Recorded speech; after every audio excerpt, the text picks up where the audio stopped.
मियाँ नवाज शरीफ ने इस आइन को मशकूक नहीं किया, उन्होंने इस आइन को मुतनाज़ा कर दिया। अगर इमरान खान आ जाते हैं, फ़र्ज़ करें, बिलाशुबा वो इस आइन में तब्दीली भी करेंगे और उनकी कोशिश ये होगी कि आने वाले दिनों में अगर कोई सियासी मुश्किलात का सामना करना पड़े तो आइन रहनुमाई करे। आज का आइन जो है वो बिल्कुल रहनुमाई नहीं करता, ये आइन इस्तेमाल हो जाता है। आइन इस्तेमाल नहीं होता, आइन हक देता है। क्या आर्मी चीफ को इतना पावरफुल होना चाहिए?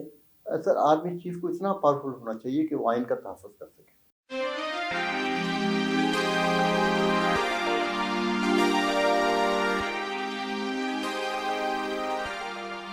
बिस्मिल्लाहिर्रहमानिर्रहीम। आज मुस्लिम लीग नून और पीपल्स पार्टी की तरफ से, साथी इत्तेहादी पार्टियों की तरफ से भी आइन को मशकूक बनाया जा रहा है। आइन जब बना था तो उस वक्त भी आइन बनाने वालों के कुछ न कुछ मफादात थे। खान साहब से पूछते हैं कि आज आइन को ये लोग क्यों इतना मुतनाज़ा बना रहे हैं, क्यों इस पर आइन को मशकूक बना रहे हैं? जनाब साजिद खान साहब। सर, असल में जो लफ्ज़ मैंने बोलना था वो आपने बोल दिया। अच्छा, कि इन्होंने मुतनाज़ा तो हम नहीं कह सकते, आइन को मशकूक बना दिया है। मुतनाज़ा का मतलब तो ये है कि कोई तनाज़ा हो जिसे आप तय कर सकते हैं, लेकिन मशकूक मामलात को आप तय नहीं कर सकते। और पीपल्स पार्टी ख़ास तौर पे और मुस्लिम लीग नून आम तौर पे ना, कभी भी उन्होंने इस आइन को पसंद नहीं किया और इनकी मजबूरी रही। जब ये आइन बना जुल्फ़िकार अली भुट्टो साहब के ज़माने में, तो जो लोग उनके मुखालिफ थे तो उनके साथ उन्होंने एक किस्म का मुआहदा किया या सौदा किया कि हम आपकी कुछ शराइत मान लेते हैं, आप हमारी कुछ शराइत मान लें, जिसके नतीजे में ये आइन बना। और फिर इस आइन की इसलिए भी ज़रूरत थी कि उसकी रोशनी में आप अपनी हुकूमत को जारी रख सकें। लेकिन बदकिस्मती ये हुई कि भुट्टो साहब ने भी 5 साल पूरे नहीं किए। तमाम वज़ीर-ए-आज़म को तो हैरानगी की बात ही है, कोई ऐसा वज़ीर-ए-आज़म नज़र नहीं आता जिसने 5 साल पूरे किया। अच्छा, उन्होंने 5 साल पूरे कर लिए थे लेकिन मुद्दत पूरी नहीं की। सर, बात तो मुद्दत की है ना, इनके यहाँ यही नुकसान हम बतौर सरबराह उन्होंने पहले सदर रहे, उसके बाद वज़ीर-ए-आज़म। देखिए, सदर तो नहीं था, लेकिन हम तो अभी भी कहेंगे मुद्दत कोई भी वज़ीर-ए-आज़म पूरा नहीं कर सका। और उनके यहाँ भी मुद्दत ना पूरी करने की वजह ये थी कि पहले वो चीफ मार्शल एडमिनिस्ट्रेटर बने जी, और उसके बाद वो वज़ीर-ए-आज़म सदर बने। हाँ, नहीं, एडमिनिस्ट्रेटर भी बने या यहाँ उसके बाद सदर बने। हाँ, ये बात भी है। और फिर ये है कि जब वज़ीर-ए-आज़म बन गए तो उन्हें लोगों ने मशवरा भी उनको दिया कि आप क़ब्ल वक़्त असेंबली ख़त्म करके इलेक्शन करवाएं, तो वो उसके लिए तैयार हो रहे थे, लेकिन वो बात पूरी तरह तय ना पाई। और हमारे दोस्त, हमारे अहबाब, हमारे मेहरबान ने भुट्टो साहब को कहा चलो पीछे, और उनको पीछे कर दिया। उसमें भी तसल्ली ना हुई और उन्हें ख़तरा महसूस हुआ भुट्टो साहब से कि अगर अवाम में चले गए तो क्या होगा। तो फिर हमारे एक और मेहरबान दोस्त ने कहा कि भाई इनका किस्सा ही ख़त्म कर दो। भुट्टो साहब शहीद बना दिए गए। और बदकिस्मती देखिए कि पीपल्स पार्टी जब आई, जब उनकी बेटी आई बरसर इक़्तिदार, और जब उनका दामाद सदर बना, तो वो कम अज़ कम सुप्रीम कोर्ट से ये ले लेते कि जनाब वो फैसला सही नहीं था या फैसले में कोई ऐसी बात थी। दोस्तों और अहबाब ने उनको कहा भी कि आप कोर्ट में जाएं, लेकिन वो नहीं गए। और वो मामला अभी तक मशकूक है कि वो फांसी क्या सही थी और क्या फांसी देने वाले सही थे, क्या वो कानूनी तौर पर फैसला सही था। चलें, वो तो एक तरफ रही, बात आती आइन की। अच्छा, बाबर अवान इस पार्टी की हुकूमत में, पीपल्स पार्टी की हुकूमत में सुप्रीम कोर्ट में मामला ले गए थे, वो वहीं पे अभी ज़ेर इल्तवा है। जी, देखें ना, बाबर अवान साहब जो है वो अच्छे ज़हीन वकील हैं सर जी, मान लें, और अल्हम्दुलिल्लाह इस्लाम पसंद भी हैं, और वकालत उनकी अपनी पार्टी के हवाले से बड़ी मुस्बत रही है। और उन्होंने जिस पार्टी में भी रहे, हाँ, उन्होंने समझाने की कोशिश भी की जरदारी साहब को कि ये मामला तय कर लिया जाए।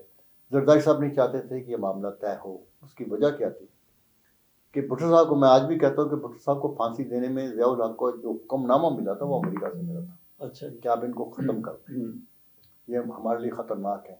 उनके लिए क्यों ख़तरनाक थे? वो सिर्फ इसलिए ख़तरनाक थे कि वो चीन के करीब होते जा रहे थे और अपने आप को सोशलिस्ट कह रहे थे। बहरहाल बाबर अवान साहब ने कोशिश की, लेकिन उनकी कोशिश बारयाब नहीं हुई। बहुत हद तक वो साथ रहे, लेकिन एक वक्त आ गया कि उन्हें पार्टी छोड़नी। अच्छा खान साहब, आपने ये बात की आसफ अली जरदारी साहब के हवाले से कि इन्होंने कोई कोशिश नहीं की जुल्फ़िकार अली भुट्टो के केस में। इनकी अपनी अहलिया बेनज़ीर भुट्टो, जुल्फ़िकार अली भुट्टो की बेटी, शहीद हो गई, कत्ल कर दी गई, तो उनकी तहकीकात कहाँ तक पहुँची? सर, अगर आप कत्ल का मंसूबा खुद बनाएं तो आप कैसे तहकीक हाँ चले आगे चले। आइन की आप बात कर रहे थे कि किस तरीके से मुस्लिम लीग नून और पीपल्स पार्टी आइन अब को बात ये मशकूक देखिए, बना रहे आप देखिए आइन की जो बात कर रहे हैं ना, क्या जब एक वज़ीर आज़म को हटाया गया जब वो गैर मुल्की दौरे से वापस आ रहे थे, तो उसके बाद क्या हुआ, पंजाब में किसकी हुकूमत बनी, आइन क्या कहता था, होना ये चाहिए था उस वक्त कि स्पीकर को कहा जाता कि आप आ जाएं, हुकूमत संभालें। चलिए इसको भी छोड़ दें, याह्या खान के ज़माने में देखें, जब याह्या खान ने कब्जा किया तो अयूब खान की जगह स्पीकर को बनना चाहिए था। हमने तो अपने जितने भी आइन हमारे हैं उन्हें बार बार हाँ जी उन्हें कबूल नहीं किया। अब आज की सूरत हाल में आती है कि पीपल्स पार्टी ने ये आइन बनाया, लेकिन अब इस आइन के खिलाफ वो बात कर रही है, इस आइन को वो मशकूक कर रहे हैं। अच्छा, अब दूसरा हिस्सा मुतादा वाली बात जो हम कर रहे हैं ना, वो हम कर रहे हैं मियाँ नवाज शरीफ के हवाले से। मियाँ नवाज शरीफ ने इस आइन को मशकूक नहीं किया, अच्छा क्योंकि वो इस आइन से फ़ायदा उठाना चाहते थे, उन्होंने इस आइन को मुतनाज़ा कर दिया। अब ये दोनों जो पार्टी हैं, एक पार्टी कह रही है मशकूक है, एक पार्टी कह रही है मुतनाज़ा है। हाँ जी लेकिन बिलाशुबा ये है कि साइन में बहुत सारी ऐसी चीज़ें हैं जी जो आज की दुनिया में हमारे मसाइल का हल नहीं करते। अब उसमें सबसे बड़ी ख़राबी जो पैदा की गई, और जिसके लिए मैं कहूँगा कि दोनों पार्टी को इल्ज़ाम दूंगा कि 18वीं तरमीम ने जहाँ सूबों को बहुत ज़्यादा आज़ादी दे दी, वहाँ पे मरकज़ की खुद मुख्तारी ख़त्म कर दी। और शायद वो अच्छा सोचते हों कि मरकज़ को इतना मजबूत नहीं होना चाहिए, लेकिन अगर मरकज़ जो है वो आपकी फ़ौज को लुक आफ्टर करती है तो फिर मरकज़ को मजबूत करने की ज़रूरत थी। मरकज़ अब मुनासिब तरीके से फ़ौज पर निगाह रख सकता। फिर सदर के हवाले से इन्होंने नकाली की कि भारत में सदर के अख्तियारात नहीं हैं, अमेरिका में सदर के अख्तियारात हैं, और सदर के अख्तियारात ऐसे होने चाहिए जो आइनी तौर पे किसी मुश्किल सियासी मामले में सदर रहनुमाई कर सके, ना कि जानबदारी करे। तो इस हवाले से, और देखिए आने वाले दिनों में अगर इमरान खान आ जाते हैं फ़र्ज़ करें, तो बिलाशुबा वो इस आइन में तब्दीली भी करेंगे, और उनकी कोशिश ये होगी कि आने वाले दिनों में अगर कोई सियासी मुश्किलात का सामना करना पड़े तो आइन रहनुमाई करे। आज का आइन जो है वो बिल्कुल रहनुमाई नहीं करता, बल्कि आपके किरदार को मज़ीद मशकूक कर देता है। ये आइन इस्तेमाल हो जाता है, आइन इस्तेमाल नहीं होता, आइन हक देता है, और वो बुनियादी हक जो हर पाकिस्तानी को हासिल होना चाहिए। खान साहब, मुजीबर रहमान शामी साहब की मैं एक तकरीर सुन रहा था, उसमें उन्होंने कहा कि मैं खुदा की कसम खाकर कहता हूँ कि इतने बदतर हालात पहले कभी सियासी और मुआशी नहीं देखे। जो आज अनारकी है इसका तसव्वुर किया ही नहीं जा सकता था। ये मैं कोशिश करूँगा, मैं कहता हूँ अपने एडिटर से भी अगर वो चला सके, उनके पास वो क्लिप है तो चला दें। और पाकिस्तान में इस वक्त जो हालात हैं, ऐसे हालात तो मतलब बिल्ला साहब देखे नहीं थे, कभी सुने नहीं थे, सोचे नहीं थे। तसव्वुर, मैं खुदा की कसम खा के कहता हूं, कभी तसव्वुर में नहीं आया था कि पाकिस्तान पर यह उस्ताद भी पड़ेगी जो आज पड़ी हुई है। जो इसकी मईशत की हालत है, जो इसकी सियासत की हालत है, कभी तसव्वुर नहीं कर सकते थे हम। एटमी ताकत हम बन गए, नाकाबिले तस्खीर हो गए, लेकिन हमारी अल्लल्ले तल्लल्लो ने हमें यहां तक पहुंचाया है। खर्चे पे जोर दी है हमारे मुख्तदर तबकों ने, कमाने पे जोर नहीं दिया। आज करोड़ों अफराद जो हैं, जो चंद माह पहले तक, साल 2 साल पहले तक मिडिल क्लास में शुमार होते थे, लोअर मिडिल क्लास में थे, वो अब लुकमों को तरस रहे हैं, गुर्बत की लकीर से नीचे आ चुके हैं। ऐसे में आज जो वक्त है, जितनी जरूरत आज अपने भाइयों का हाथ थामने की है, उनके लिए अपने वसाइल वक्फ करने की है। इससे पहले पाकिस्तान में शायद इतनी ज़रूरत कभी नहीं थी जितनी आज है। अच्छा, तो आप हालात को किस तरह देख रहे हैं, किस तरफ जा रहे हैं हालात? सर हालात तो मैं तो एक ही तबसरा करूँगा, हालात बड़ी गैर यकीनी की सूरत हाल से दो चार हैं। गैर यकीनी इसलिए सर कि मुल्क के में रहने वाले जो अवाम हैं, जो लोग हैं, वो बहुत अमीर हैं, मुल्क बहुत गरीब है, और मुल्क को गरीब करने में हमारी अशरफिया, सियासी और अशरफिया, इन्हीं अमीर लोगों का ही हाथ है। और बिल्कुल सियासी अशरफिया ख़ास तौर पे जी किसी हद तक फौज, और नहीं, पहले आप सियासी अशारफिया लें, फिर हमारी नौकरशाही लें और फिर फौज। ये तीनों जो करदार हैं, इन्होंने मुल्क को ना सिर्फ कमज़ोर किया। अच्छा, ये अदलिया जो है, जज जो है, ये नौकरशाही में आ जाते हैं सारे? सर इस वक्त तो नौकरशाही में है ना जी, सर। ठीक है। और देखें, मैं जजों को कसूरवार करार नहीं देता। अगर आपने किसी शख्स को भर्ती किया हो इस बुनियाद पे, तुम आने वाले वक्त में मेरी मदद करोगे तब। अब अभी भी देखें कि जो जज सुप्रीम कोर्ट में जाते हैं तो क्या सीनियरिटी का ख्याल रखा जाता है, या जो जज भर्ती किए जाते हैं उन्हें कौन लोग भर्ती करते अच्छा, हैं? पीटीआई वाले और कुछ लोग और भी जो लोग इस हुकूमत के खिलाफ हैं, उनको उमर अता बंदयाल साहब बड़े पसंद हैं। जी जी उमर अता बंदयाल साहब के बड़े दबंग फैसले भी हैं। जी। आजकल जो उन्होंने इंसाफ का परचम उठाया हुआ है, लोग जय जयकार कर रहे हैं उनकी।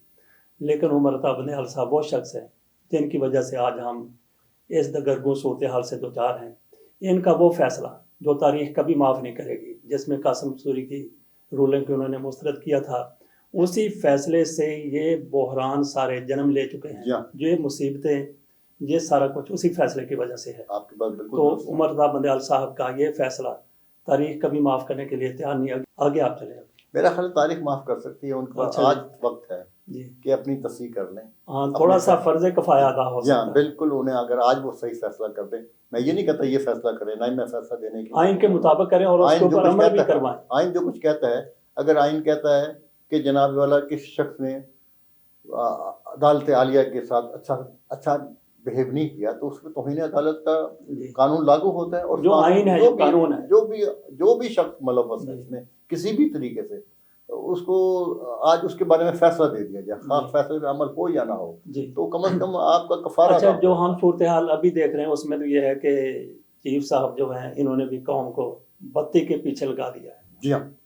वो मुज़ाकरात पे जोर दे रहे हैं। जिन लोगों ने मुज़ाकरात करने, वो कहते हैं कि आप कौन होते हैं सालसी करवाने वाले।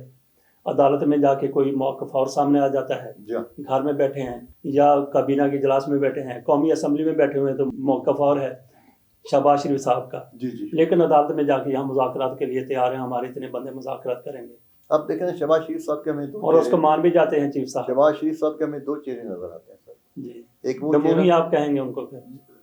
दो मुँह कह लीजिए, हाँ। हमारा मुझे कोई इतराज नहीं है उनके अच्छा। ऊपर, क्योंकि हो सकता है वो मियाँ साहब के लिए दो मुही हों, यही हो सकता है ना सर। जी। लेकिन शहबाज साहब की मजबूरी है सर। मजबूरी क्या है कि शहबाज साहब चाहते हैं कि ज़्यादा से ज़्यादा अर्सा वो पाकिस्तान के वज़ीर-ए-आज़म रहे। जी, क्यों रहें, ये एक अलग बहस है। लेकिन बहरहाल शहबाज शरीफ साहब दबी दबी ज़बान से कोशिश करते हैं कि इस मामले का कोई हल निकले, लेकिन जो हल उनके जहन में उसका इजहार नहीं करते। अच्छा खान साहब, शहबाज शरीफ साहब ताहयात वज़ीर-ए-आज़म रह सकते हैं, 100% रह सकते हैं। सिर्फ ये कर दें, हमारे मसाइल, अवाम के मसाइल वो हल कर दें। ये अपनी सारी टीटीज़ वाली दौलत पाकिस्तान ले आए ना, पाकिस्तान के कौमी ख़जाने में जमा करवा दें, जी जी। तो पाकिस्तान अमीर मुल्कों में शुमार होगा। सही जितनी कहा। इनके पास दौलत है, कहाँ से ली है, लूटी हुई है, ये ख़जाने में ले आएँ, तो मैं समझता हूँ कि हमारे मसाइल हल हो जाएंगे। हम सारे के सारे इनको वोट देंगे और ये ताहयात वज़ीर-ए-आज़म रहे। सर जो लोग कहते थे कि वोट की इज्जत दो, क्या आज वोट की अहमियत को मानते हैं? देखें ना, वोट से मुल्क के मसाइल हल नहीं होते सर, और ना ही जमहूरियत से हल होते हैं। मैं आपको बताऊं, ये हल उस वक्त होते हैं जब लोगों को शऊर मिले और लोगों को सुकून मिले। और देखें ना, किसी शख्स को ये फिक्र ना हो कि मुझे किसी तालीमी इदारे में जाने के लिए पैसे की ज़रूरत है, पहली बात ये है, या खुदा ना खास्ता बीमार हो जाऊँ तो मुझे अपना ज़कात फंड से ना पैसे लेने पड़े। तो उसके लिए टाइम लगेगा आवाम को समझाने का, आवाम को बताने का, आवाम को चलाने का। इसमें पंजाब बड़ा अहम रोल अदा कर सकता है। और इस वक्त जो लोग वोटर हैं वो मेरा ख्याल है बहुत समझदार हैं, और वो एक अच्छे शख्स का इंतखाब कर सकते हैं, बशर्ते कि आपके मुल्क में इंतखाबात हों जिससे ये सब लोग बहुत खौफजदा हैं। ये दोनों पार्टियाँ खौफजदा हैं, और आपका आइन बहुत वाज़ेह है इंतखाबात के सिलसिले में। उस आइन को मशकूक बनाया जा रहा है, उसको कबूल नहीं किया जा रहा। क्या आइन के मुताबिक इंतखाबात करवा दें, जो भी आए, जैसे भी आए। और फिर देखें, ये जो अधूरी असम्बली है, नामुकम्मल असम्बली है, इसके पास कोई हक नहीं है कि ये किसी किस्म की कानून साजी करे। ये तो आइन साजी कर रही है। अब आपने तो अच्छा कर दिया, तो उसके हाँ बाद जी। आप खुद देख लें कि ये आइन मुतनाज़ा है या मशकूक जी। है। अच्छा, मियां नवाज शरीफ पाकिस्तान क्यों नहीं आए? सर उसकी वजह ये थी कि मियाँ नवाज शरीफ ने जो मुआहदा किया था जनरल बाजवा से, जब वो सिपहसालार थे, और जो अदायगी की थी किसी किस्म की, उसके मुताबिक अदायगी क्या मतलब? सर अदायगी का मतलब आप किसी को वकील करते हैं अच्छा या किसी शख्स को पंचायत में डालते हैं कि भाई इतने पैसे दूंगा तुम वो अदायगी घर में रही ना। वो सर देखें वो अदायगी हो सकता है आने वाले के साथ भी उसमें कोई तकसीम की हो, हाँ हमें तो मालूम नहीं है ना, और वाजा साहब बताने की पोजीशन में सब नहीं है। तो वो और वादा ये था कि कौमी असम्बली जो है वो ऐसा कानून बना देगी जिसके बाद आपको इजाज़त होगी कि आप अपील कर सकें, और जब अपील दाखिल की जाएगी तो जब तक अपील का फैसला नहीं होगा आपको मुकम्मल तहफ़्फ़ुज़ दिया अच्छा जाएगा। खान साहब, आपने बात शुरू कर दी जनरल बाजवा साहब के हवाले से, उनके हवाले से कुछ इंकशाफात सामने आए हैं। कुछ नहीं, काफ़ी हामिद मीर जो कुछ कह रहे हैं कि उन्होंने कहा जी कि पाक फौज भारत के साथ लड़ने के लिए तैयार नहीं है, जी। काबिल नहीं है, इतनी टैंक हमारे पुराने हैं, हमारे पास पेट्रोल के पैसे नहीं हैं। ये सारा बंदोबस्त आर्मी चीफ ने करना होता है।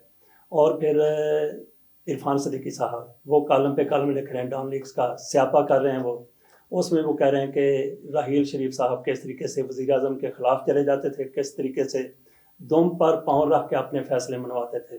इतने ताकतवर आर्मी चीफ जनरल राहील शरीफ और जनरल बाजवा जिस तरह के वो फैसले करते रहे, जैसा कि जनरल बाजवा की तरफ से ये फैसला कर लिया गया कि मोदी पाकिस्तान आएंगे, इतना बड़ा फैसला, तो क्या आप नहीं सोचते कि जिस तरह के ये आर्मी चीफ ताकतवर थे, जिस तरह के फैसले करते रहे, जिस तरह से अपनी मनवाते रहे, किसी हादसे से पाकिस्तान दो चार हो सकता था। पाकिस्तान किसी हादसे के दोराहे पर खड़ा था, अल्लाह ने पाकिस्तान को महफूज रखा। क्या कहते हैं सर? अल्लाह करे पाकिस्तान महफूज रहे। हादसे के नतीजे में पाकिस्तान जो है सर वो ज़ख्मी हो चुका है, ज़ख्मों से चूर चूर है। आपके मुल्क में जो कुछ हो रहा है आपके सामने है। राहील शरीफ साहब की आपने बात की जी। राहील शरीफ साहब एक अच्छे फौजी थे, और लेकिन उनकी खूबी ये थी सर कि वो अमेरिका की सुनते ज़रूर थे लेकिन मानते नहीं थे। लेकिन वो सऊदी अरब के बहुत करीब थे, और सऊदी अरब ने कोशिश ये की थी कि राहील शरीफ साहब को कुछ टाइम मिल जाए, और उन्होंने नहीं, क्या आर्मी चीफ को इतना पावरफुल होना चाहिए? सर आर्मी चीफ को इतना पावरफुल होना चाहिए कि वो आइन का तहफ़्फ़ुज़ कर सके और अपनी जिम्मेदारियां समझ ले। हाँ। आइन के तहफ़्फ़ुज़ का मतलब ये कि आइन के अंदर रह के कोई काम किया जाए। नहीं, बाजवा साहब को आइन का तहफ़्फ़ुज़ कर रहे थे। देखिए बाजवा साहब ने तो आइन को नज़रअंदाज कर दिया जी। और अब बाजवा साहब जो थे वो जरदारी साहब के हम ख्याल थे, और अमेरिका के नीचे लगे हुए थे, अमेरिका को मानते थे। अब देखिए राहील शरीफ साहब की मैं आपको बात बता दूं कि अमेरिका नहीं चाहता था कि उनको मज़ीद एक्सटेंशन दी जाए। उन्होंने सऊदी अरब से बात की, सऊदी अरब ने पाकिस्तानी वज़ीर आज़म से बात की, लेकिन उसने कहा नहीं, क्योंकि अमेरिका नहीं मानता तो हम भी नहीं मानते। और उन्होंने लेकिन सऊदी अरब की खूबी है कि उसने एक मतबादल उनको पोस्ट दी, उनको हैसियत दी, उनको अहमियत दी। तो इसके बाद आप देखना कुछ समझ लें ये मामला किस तरफ जा रहा था। ठीक है खान साहब, ये है मेरे पास 75 रुपए का नोट, इस पर बात करते हैं। लेकिन इससे पहले हम थोड़ी बात कर लेते हैं दुनिया न्यूज़ के हवाले से, दुनिया ग्रुप पब्लिकेशन के हवाले से। वहाँ पे हमें ये मालूम हुआ है कि वहाँ पे जो मुलाजम हैं उनको मुलाजमों की तरह नहीं बल्कि ग़ुलामों की तरह रखा जाता है। जैसे ये है कि किसी भी अखबार में कोई बंदा काम करता है, किसी चैनल में काम करता है, वो दूसरे चैनल पे जा सकता है, वो अपना कोई आर्टिकल लिख सकता है, वो अपना वीलॉग बना सकता है, सोशल मीडिया पे काम कर सकता है। लेकिन मियां आमिर साहब के अखबार में ऐसी आज़ादी नहीं है। कोई बंदा वीलॉग अपना नहीं बना सकता, सोशल मीडिया पे काम नहीं कर सकता। जैसे जुनैद सलीम बहुत बड़ी मिसाल है, जी उनको छोड़ना पड़ा। इस तरीके से दूसरे कई दोस्त हमें मिलते हैं, वो कहते हैं नहीं जी हमें वीलॉग बनाने की इजाज़त नहीं है। तो क्या उन्होंने मुलाजमों को गुलाम समझ लिया है? क्यों है ऐसा? सर मेरा ख्याल है कि दुनिया में अभी गुलामी ख़त्म नहीं हुई। पहली बात इस दुनिया में या वैसे सारी दुनिया में? नहीं, सारी दुनिया में। मैं अच्छा, हम अमेरिका के गुलाम वो सिमट कर इस दुनिया में आ और गए। अब जब तक मियाँ साहब का जिक्र किया ना आपने खास तौर पे, देखें मियाँ साहब की किस्मत बहुत अच्छी है सर। उन्होंने जिस कारोबार में हाथ डाला खूब कमाया है। हो सकता है मियाँ साहब नेक नीयत भी हों, नेक नफ्स भी हों, पब्लिक में नहीं आते, पब्लिक से दूर रहते हैं। अच्छा, आपने पब्लिक की बात की है तो मियाँ आमिर का हमने ये भी देखा है कि वो कभी अपने अखबार में भी नहीं आते, अपने टीवी पे भी नहीं आते। बिल्कुल। जबकि बाकी मालकान हैं उनमें मीर शकील रहमान साहब हैं, वो भी बहुत कम आते हैं। बिल्कुल नहीं आए, उन्हें मजबूरी कुछ वाक़यात की वजह से कि उन्हें आना पड़ा कोर्ट के अंदर और मीडिया के सामने आ गए। तो मियाँ आमिर महमूद तो बिल्कुल नहीं आते, इसकी क्या वजह हो सकती? मेरा ख्याल है इसकी वजह सिर्फ ये हो सकती है सर कि आपका सवाल है पूछ लें कि शायद वो अपनी जहानत को छुपाना चाहते हैं। अच्छा, कि लोगों को मालूम ना हो जाए मैं कितना ज़हीन हूँ, और एक अच्छी बात है, कसी नफ्सी से काम लेते हैं। तो मियाँ आमिर काबिले माफ़ी है सर, मैं समझता हूँ। लेकिन मैं ये बता दूँ कि मियाँ आमिर की जो पॉलिसी है, मियाँ आमिर नहीं बनाते, वो सिंडिकेट बनाता है और जो मियाँ आमिर के मफादात को देखता है। अच्छा और मेरा हर कारोबार में इतनी इजाज़त तो होनी चाहिए कि कारोबार को महफूज रखने के लिए जहाँ बाकी अखबारी कारोबार जिस तरीके से ख़त्म हुए या तबाह हुए, उनमें आप देखें तो अगर नए वक्त को देख रहे हैं आप या आप ख़बरों को देख रहे हैं, ये अखबारी फैमिली थी वो चला रही थी, लेकिन क्या से क्या हो गया। हाँ, तो इसलिए वो उसका बात नहीं करते, लेकिन बहरहाल आपने नवाए वक्त की बात की है तो नवाए वक्त में ये भी है कि रमीज़ा साहिबा वो भी बहुत कम आती हैं सामने, तो मियाँ आमिर तो बिल्कुल ही नहीं आते। नहीं, मियाँ आमिर को आना भी नहीं चाहिए। हाँ, तो वो तो ज़रूरत के मुताबिक मीर शकील रहमान भी आ जाते हैं, नहीं सर, उसके मुजीब रहमान शामी साहब भी आ जाते हैं, रमीज़ा भी आ जाती हैं। शामी साहब तो एक ऐसी बात, शामी साहब जो है ना सर, वो पब्लिक लीडर हैं सर, पब्लिक लीडर। हाँ, कि अवामी राय को समझते हैं जी, और अवामी बात करते हैं और वो सच बोलते हुए घबराते नहीं हैं, मान लेते हैं कि यार ये मुझसे गलती हुई, और इसी वजह से लोग उन पर इतबार भी करते हैं और अखबार के मालकान उन पर बहुत ज़्यादा इतबार करते हैं कि वो कम अज़ कम अखबारी झगड़ों को ख़त्म करवाने की कोशिश करते हैं। बात हम शामी साहब की कर रहे थे कि शामी साहब के अखबार में जो लोग कॉलम लिखते हैं जी जी, उन पर कोई कदर नहीं है कि वो कहाँ पे कहीं और कॉलम लिखें या ना लिखें। आपने देखा कि साराना साहब हैं, उनके कई नज़रियात अखबार के मालकान के साथ नहीं मिलते, लेकिन वो अलग से एक वीलॉग करते हैं, अलग से टीवी प्रोग्राम करते हैं, उन पर किसी किस्म की कोई कदर नहीं है। लेकिन दुनिया में ऐसी, हाँ मेरा ख्याल है कि ये पॉलिसी मैटर है और मियाँ साहब को इसके बारे में सोचना। अच्छा, या तो फिर ये है ना कि आप उनको इतनी तनख्वाह दे दें कि किसी को और कुछ करने की ज़रूरत ना रहे। तनख्वाहों पे भी कट है, अभी कट नहीं है, थोड़ी सी तनख्वाह में इजाफा हुआ है दुनिया के जो मेरी मालूमात हैं, लेकिन इतनी तनख्वाह नहीं है कि बंदा उसी पे, जितनी महंगाई है या तो उस हिसाब से आप कर दें, लाखों में कर दें वकर की तनख्वाह। लेकिन देखें दुनिया का जो या फिर खान साहब ये भी हो सकता है कि सिर्फ उन लोगों को इजाज़त ना हो दूसरी नौकरी करने की या वीलॉग बनाने की या सोशल मीडिया पे जाने की जिनकी बहुत ज़्यादा तनख्वाहें हैं, शायद ये वजह भी है। और लोग शायद कुछ ऐसे काम करते हों जिससे दुनिया न्यूज़ के, दुनिया टीवी के, दुनिया अखबार के मफादात जो हैं वो ख़तरे में ना पड़ते हैं। मेरा ये ख्याल ये है। लेकिन हमने यही सुना है कि सोशल मीडिया पर किसी को भी इजाज़त नहीं है, लेकिन इनकी जुनैद सलीम की मेरा ख्याल है कि लाखों में तनख्वाह नहीं होगी, वो अगर अपने रोज़गार में थोड़ा इजाफा करना चाहते थे तो। हाँ, मेरा ख्याल है कि जुनैद सलीम साहब को ये सोचना चाहिए था जब मुआहदा हुआ था कि मुआहदे की शिक उनको पढ़ लेनी चाहिए थी सर। अच्छा, और लेकिन जुनैद सलीम एक अच्छे कॉम्पियर थे और स्क्रिप्ट भी उनका बड़ा हिस्सा होता था और अच्छा वो लिखते थे और पुराने अखबार नवीस हैं, तो मेरा ख्याल है उनके साथ ज़्यादती है, उनको इजाज़त दे देनी चाहिए थी कि वो किसी और जगह भी काम करें। और वो वहाँ पे पॉलिसी यही वो ज़रा अपना लेते तो बेहतर था। और फिर ये है कि जब दो जगह आप काम करते हैं तो आपके काम में आप पता लग जाता है कि आप कितने अच्छे हैं, तो एक जगह तो आप ही आप होते हैं ना जी। तो खान साहब ये हम फिर बात कर लेंगे, ये उस्मान हैदर से ये नोट मिला हमें, तो इस नोट का ये है कि जब ये नया मार्केट में आया था तो ये 100 रुपये में भी नहीं मिलता था। अच्छा। और अब ये 50 रुपये भी नहीं चलता। जिस दुकानदार के पास जाएं वो कहता जी मैं नहीं लेता। क्यों नहीं लेता? इसकी कोई वजह नहीं है। लेकिन अब इसका ये नोट जो है ये टके टोकरी आप समझ लें कि यूँ हो गया है। मैं समझता हूँ इसकी एक वजह ये भी हो सकती है कि इसकी आप चेंज नहीं ले सकते। आप किसी दुकान के पास जाएंगे 75 रुपये 75 रुपये का चेंज दे दे, वो क्या चेंज देगा? 5 रुपये में वो आपको टॉफ़ी देगा। अगर वो खातून है तो फिर सर इसकी एक और वजह ये है कि अगर ये 4 तस्वीरें जिस पे हैं इलामा इकबाल की, काज़ी आज़म की, फातिमा जिन्ना की और सर सैयद अहमद खान, अगर ये सिर्फ 5,000 के नोट पे होती तो उसकी हैसियत होती। अच्छा, आपने 75 रुपये के नोट पे लोगों को अच्छा ये लोग कबूल क्यों नहीं करते दुकान? सर इसलिए है कि बड़े लोगों की थोड़ी कीमत लगाई जाए। अच्छा जी, काश बड़े लोगों की बड़ी कीमत लगाई जाए। आज वो मैंने कहा कि अगर खातून दुकानदार है उसके पास आप जाए चेंज के लिए, वो हो सकता है आपको 70 रुपये दे और 5 में कह दे। सर कोशिश करके हाँ जी, वो सब उछाल दे। बहुत अच्छा तबसरा किया आपने। ठीक है नाज़रीन, अच्छे साथ इजाज़त दीजिए। हम दुआ करते हैं कि पाकिस्तान के हालात बेहतर हो जाएं। अल्लाह हाफ़िज़।